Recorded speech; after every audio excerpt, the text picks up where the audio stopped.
You know, when most investors look at a company, we're trained to zero in on one number, net profit.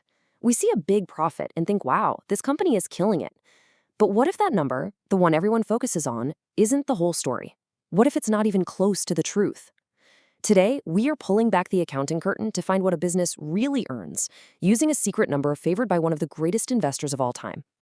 So let's start with a question that sounds kind of crazy. Can a company report $1 billion in profit and still be broke? I mean, it seems impossible, right? $1 billion in profit should mean $1 billion in cash you can spend. But here's the cold, hard truth. A company can absolutely post gigantic profits on paper and at the same time be completely starved for cash, unable to pay its owners a single dime. And this is precisely why Warren Buffett has been warning people for decades. He says that standard accounting numbers can be like a mirage in the desert. They look real, but they're often just a fantasy. For him, these numbers aren't the final answer. Nope, they're just the starting point for a much, much deeper investigation. So let's decode that fantasy together. So how is this even possible? How can the official profit number we all see on the news be so misleading? Well, it all comes down to understanding the critical difference between accounting profit and actual spendable cash. Buffett has this absolutely brilliant phrase for businesses like this. He calls them jam tomorrow businesses. It's based on an old joke about a bakery with a sign that says free jam tomorrow. The thing is, when you come back tomorrow, the sign still says tomorrow. You can have jam yesterday and you can have jam tomorrow, but you never ever get jam today. The profits are always just around the corner, but the cash just never seems to show up for the owners. So where does all this confusion come from? Well, a lot of the time, the problem is baked right into the official rules themselves. It's not always that companies are trying to trick you, it's that the rulebook actually allows this mirage to exist in the first place. And that rulebook is called GAAP. It stands for Generally Accepted Accounting Principles. Every public company has to follow it, but like we said, for smart investors, it's just the beginning of the analysis, definitely not the end. The biggest issue here comes from something called non-cash charges. The two big ones you always hear about are depreciation and amortization. Now, these are accounting entries that get subtracted on the income statement, making the profit look lower. But here's the key. No actual cash leaves the business. It's an accountant's tool, not a real-time reflection of what's in the cash register. Now, a lot of folks on Wall Street see this and they go, haha, I've got it. We'll just take the net profit and add back depreciation. Boom, that's the real cash flow. But Buffett warns us that this is an incredibly dangerous and lazy mistake.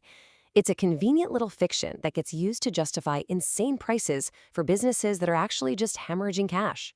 Okay, so if we can't fully trust net profit and we can't trust that simple cash flow number from Wall Street, what are we supposed to do? Well, this is where Buffett brilliantly cuts through all that noise with one simple, elegant, and incredibly powerful formula. He calls it owner earnings, and this, my friends, is the number he really cares about. You can think of it as the true cash profit of a business. It's the amount of money the owners could actually pull out of the company in a year without hurting its ability to compete in the long run. And the formula itself? It's surprisingly simple. First, you start with the reported net income. That's step one. Then, step two, you add back those non-cash charges we talked about, like depreciation, just like the folks on Wall Street do. But then, and listen up because this is the crucial part that almost everyone misses, you have to subtract the average amount of money the business has to spend each year just to stay in business. That spending is called maintenance capital expenditures, or maintenance CapEx for short. The best way to think about it is this. It's the cost of running on a treadmill. You have to spend all this money on new equipment, new factories, and upgrades, not to grow the business, but just to keep from falling behind your competitors. You're running hard just to stay in the same place. To make this crystal clear, Buffett uses a couple of really powerful analogies that just drive this point home about these cash-draining businesses.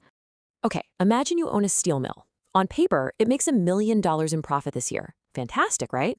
But to keep your furnaces up to date and your machinery competitive, you had to spend that entire $1 million on upgrades. Because if you didn't, your competitor would, and you'd be out of business in a year. So let me ask you, did you, the owner, actually get to take home any cash? Nope, not a dime. The business ate it all. Buffett has another great analogy for this. He compares it to cormorant fishing. So the fisherman puts a metal ring around the bird's neck. The bird dives into the water and catches a fish, but because of the ring, it can't swallow it. The fisherman just takes the fish, leaving the poor bird with nothing for its effort.